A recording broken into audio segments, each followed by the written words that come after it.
దానికి రెండవ లాభం ఏంటి? దోపం ఏంటి? ప్రార్థన వేయటానికి నీ ఇల్లు సరిపోయిందా? ప్రార్థన వేయటానికి నువ్వు కట్టించుకున్న బెడ్రూమ్ సరిపోయిందా? ఇప్పుడు నేనంటే ఈ మంది లేకపోతే ఏడకొచ్చి ప్రభు దగ్గర నువ్వు ప్రార్థన చేస్తే ఏడొచ్చి ఎడుతావు.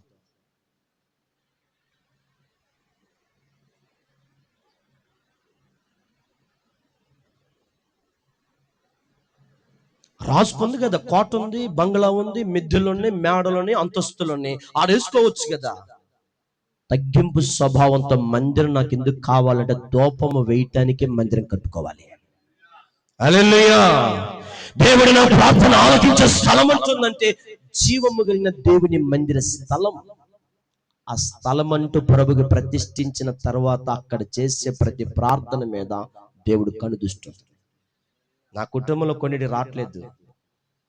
నేను అంటాను, ప్రార్థించే ముందు ఆ కుటుంబంలో ఎన్ని బూతు మాటలు తిట్టుంటాము. ఎలా వస్తుంది ప్రార్థనకి జవాబు?